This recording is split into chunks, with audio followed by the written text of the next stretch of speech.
I think what people traditionally think of cowboys and ranch work is absolutely a thing. Cody, who you guys met this morning, cowboy. Marty, cowboy. Greg Putnam, business manager a lot of the times. Cowboy sometimes. Well, I think how you earn the term is you're a dedicated professional in this space. And just like in the military, where like, if you're at a higher level of management and leadership in the military, you've got to do all the admin stuff, right? You got to plan the jump. You got to book the plane. You got to make sure that all your guys are safe. Well, you also got to pack your own parachute, and you also got to jump out of the plane. And if you don't, there's a loss of respect there that the people that you're managing expect you to be at a certain level. And I see my job where I'm currently at, I still have to be capable and efficient at those skills. And there's something I work on very, very hard. Hey guys, before we continue on the video, I want to put in my own embedded ads because I could do that. It's my own channel. I mean, that's what I do.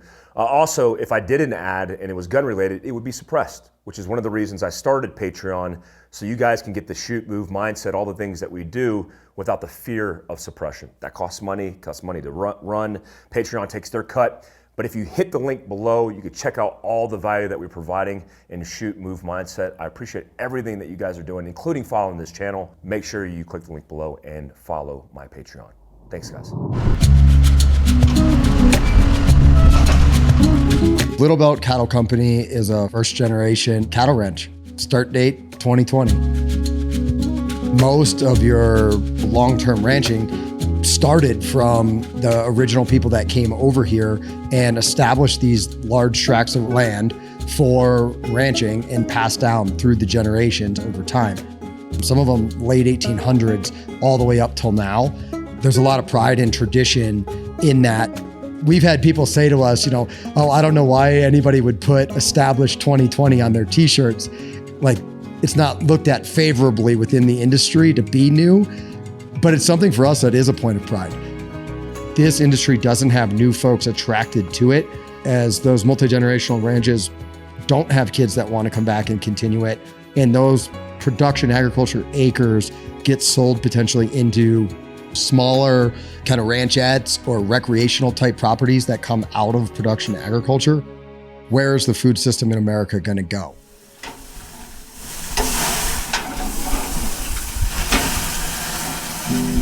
I have a long family history of military service. My grandfather fought in World War II.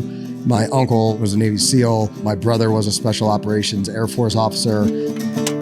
I spent just shy of 10 years active duty Navy in the SEAL teams. I worked at a number of different commands, completed a number of deployments, and just had a fantastic experience.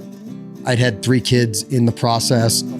I think most guys in the military kind of get to that 10-year mark, and you really have to make that decision if you're going to continue for a full career of 20 years with retirement, et cetera, or if you're going to take the experience that you've had and apply that in a different direction. And honestly, the family thing was a big component.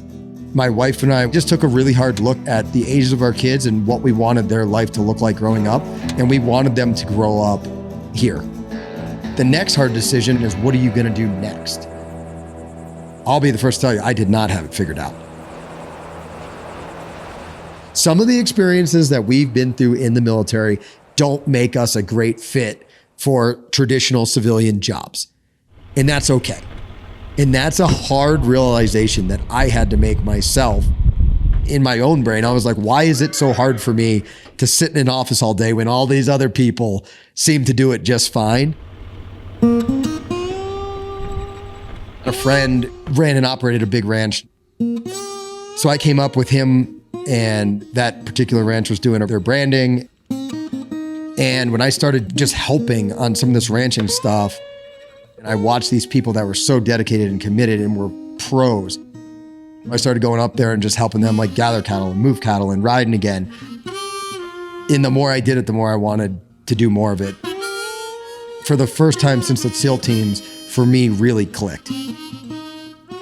And I felt like I'd found kind of home again.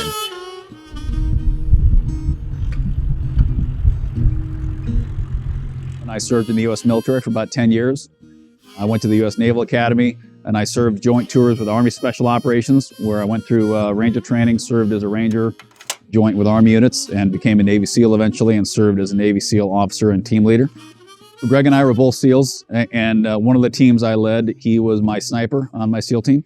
When I got out and started the business, he reached out and was interested in also moving back to Montana because he'd lived here before. That started our business relationship together. We felt there was a need to serve again and try to develop a business model and a business in and of itself that could help address local food production, specifically here in Montana. And that led us to create Little Belt Cattle Company. I was able to get into a program through Texas A&M in beef cattle production. I mean, when we started doing this, it was just me and the dog and Tim, and we didn't know anything. I mean, we knew enough, but we didn't know how to put a ranch together. We didn't know how to put a cattle program together. So we're figuring it out. Having military experience, I believe, can make people very good entrepreneurs. It doesn't necessarily make them good entrepreneurs, but it does equip you with many of the tools, the ability to adapt, especially from the special operations community. You can always make a plan, but as they say, a plan rarely survives the first shot of battle.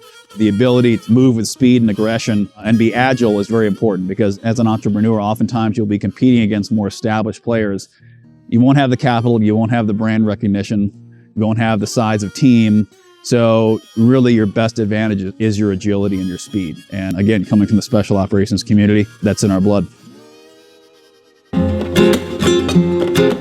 The advantage we have as a startup ranch was also something that you could look at as a negative, right? And was told to us that it was going to be a negative. Hey, you haven't been doing this for 100 years. How do you think you're ever going to figure it out?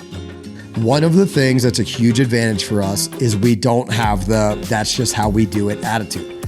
What we're doing to improve on production agriculture as it relates to beef cattle production is adopting what now is referred to as regenerative agriculture or sustainable agriculture. That's where you start to see like undergrazing and overgrazing. And a lot of consumers today are concerned with the environmental impact of the businesses that they are working with. I think the shift has gone more towards that because you actually are utilizing your resource of the grass better. And a lot of folks that have been doing it a certain way for a long period of time, if they were to change and it didn't work, one bad year could be the end of them. And who would want to be the family member that had been managing the ranch that had been in the family for 100 years, who made the ultimate bad decision that caused the ranch to have to be sold? And so I can see the reluctance to shifting systems, but for us being new coming in, if somebody saw the techniques that we were using that were also profitable, maybe that would give them the confidence to shift more into these regenerative practices, which I think the market, in my opinion, is heading in that direction anyway. Military is a task-based organization, not a time-based. You don't say, hey, it's 5 o'clock, guys, we're in the middle of a gunfight. Time out, time to go home. You finish the task. You're there to help carry the load for your buddies. Agriculture, and what I've seen, is task-focused people that stay until you get the job done. It's people that work together and have to work together collectively. If you're gonna rope a bull and load him into a trailer, you gotta count on the other guy that's helping you. And they gotta count on you, or somebody's gonna get hurt. It's no different than doing like a CQC or land warfare. If one person moves into the appropriate position, everybody else shifts around them. If somebody moves into the wrong position, everybody can shift around them and it can throw the whole thing off. And it can go south super fast. I think a lot of successful military entrepreneurs take those same foundational skill sets they learned in the military and apply them in a different way. I personally believe that the veteran community could be an amazing pipeline for folks coming into agriculture. One of my goals running this company is to have 20% of our workforce be veterans. I wanted to get into ranching, not so that, I could wear a cowboy hat at the bar. I wanted to do it because I truly love doing this as a career. And I want to see dedicated professionals coming into this space because I think there's a tremendous amount of opportunity. I think a lot of people can have, what could be perceived as negative experiences with the military, just to the nature of doing that work. I've thought a lot about kind of my friends that, aren't here with us anymore, and just that the time that they don't have anymore and how short all of our time here is. It's something I've kind of thought a lot about is, what if those friends got to come back for a day and spend a day with us and here and what they would think, and I think they'd be really proud. I'd love nothing more than to see some of those guys for even a quick car ride. And I use that to motivate me in kind of all the stuff that I do. Is I think the best way to honor those friends and keep their memories alive is by doing great things and doing those things that we all get the privilege to do that they don't anymore.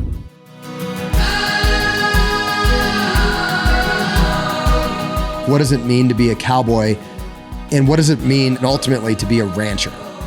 I think first and foremost, it's a love for the livestock that's in your care. It's a love for the land that you work on. It's a love for the development of the skills that allow you to work with those animals. When I look at certain people that have really earned that, it's something I aspire still to be, and it's not something you just get. My name is Greg Putnam, and I'm a free-range American.